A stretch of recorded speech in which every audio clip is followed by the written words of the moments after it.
आता पाहणार आहोत टॉप 9 बातम्या मुंबई आणि उपनगरातल्या। Virar Alibag multi modal corridor भूसंपादनातील शेतकऱ्यांना मोठा दिलासा। 2024 प्रमाणे मोबदला देण्यासाठी सरकार सकारात्मक। भाजप आमदार विक्रांत पाटील यांच्या मागणीनुसार महसूल मंत्री चंद्रशेखर बावनकुळे यांचे निर्देश।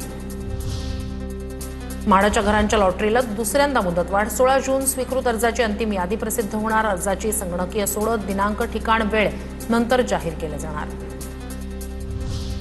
विद्याविहार पुलासाठी उद्यापासून विशेष ब्लॉक। गर्डर बसवण्याच्या कामासाठी 15 ते 18 मे दरम्यान विशेष वाहतूक आणि वीज पुरवठा ब्लॉक घेतला जाणार। कुर्ला ते भांडूप दरम्यान काही लोकल फेऱ्यांमध्ये बदल। मध्य रेल्वेच्या स्थानकांवर रेल नीरसह 14 मान्यताप्राप्त खासगी कंपन्यांच्या पॅकेज पिण्याच्या पाण्याच्या बाटल्यांच्या विक्रीला परवानगी। उन्हाळ्यात वाढलेल्या उकाड्यामुळे वाढती मागणी लक्षात घेता पुरवठा वाढवण्यासाठी निर्णय। मुख्यमंत्री देवेंद्र फडणवीस यांच्या मलबार हिलमधील शासकीय निवासस्थान वर्षा इथे 36 सीसीटीव्ही कॅमेरे बसवले।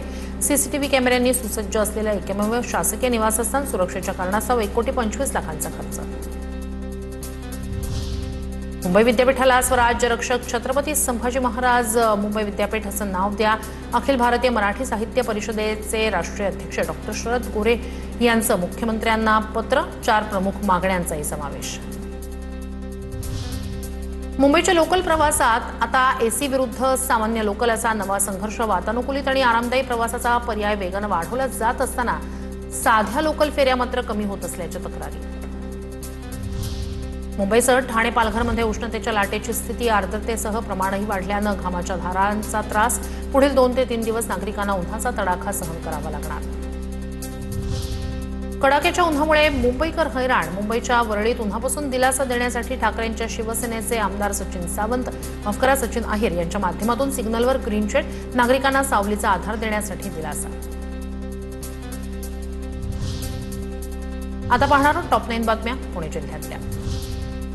नितीन गडकरी पालखी मार्गाच्या पाहणीसाठी पुण्यात। पंतप्रधानांच्या इंधन बचतीच्या आवाहनानंतर गडकरींचा बसनं प्रवास।